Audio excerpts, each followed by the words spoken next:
Depuis plusieurs années, de nombreuses personnes se sont battues pour l'égalité, comme Martin Luther King et Rosa Parks, Malala et Coco Chanel, la lutte contre l'apartheid et des lois contre le sexisme.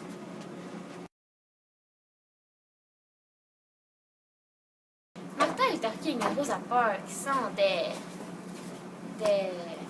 En fait, le 1er décembre 1995, Rosa Parks a pris l'autobus pour se rendre à l'épicerie, mais celle-ci refusa de laisser sa place à un passager blanc. Donc, elle reçut une amende de 15 $.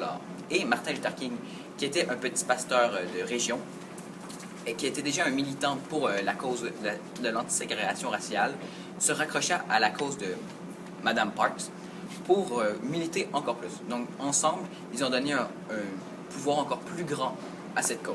En voici un exemple.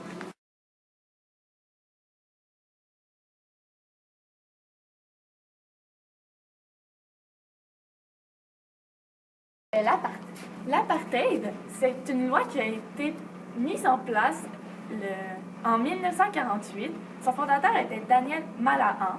Il y a eu deux sortes d'opposition contre cette loi. Il y avait l'opposition internationale et l'opposition interne. Internationale, c'est quand il y avait eu plusieurs pays de l'extérieur, donc pas dans l'Afrique, qui ont supporté l'Afrique du Sud pour que cette loi soit abolie.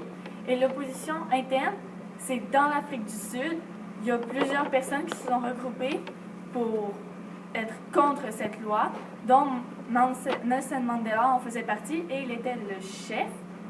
Pour avoir été le dirigeant de ce groupe, il a pris 27 ans de prison et cette loi a finalement été abolie en 1991.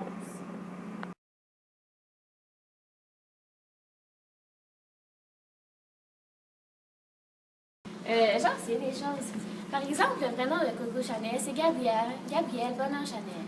Elle est principalement connue car elle était contre l'idée des hommes qui faisaient les femmes. Alors, elle a décidé de créer des vêtements plus masculins, mais pour les femmes. Avant, exemple, les robes pour les femmes étaient bouffantes et allaient très loin, jusqu'à leur corps, exemple, jusqu'aux pieds. Mais elle a décidé de créer des robes plus courtes ou bien des pantalons. Elle bat aussi la femme au niveau social et elle est le symbole de l'élégance française.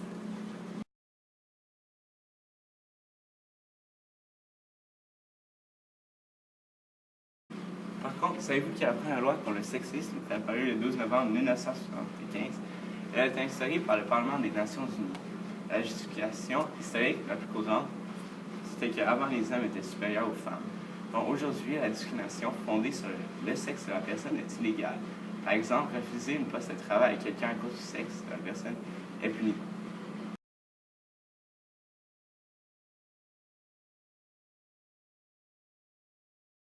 Malala Yousafzai est une militante pakistanaise des droits des femmes. Elle représente le symbole de lutte pour l'éducation des femmes. Elle devient populaire après avoir survécu à une tentative d'assassinat par des talibans.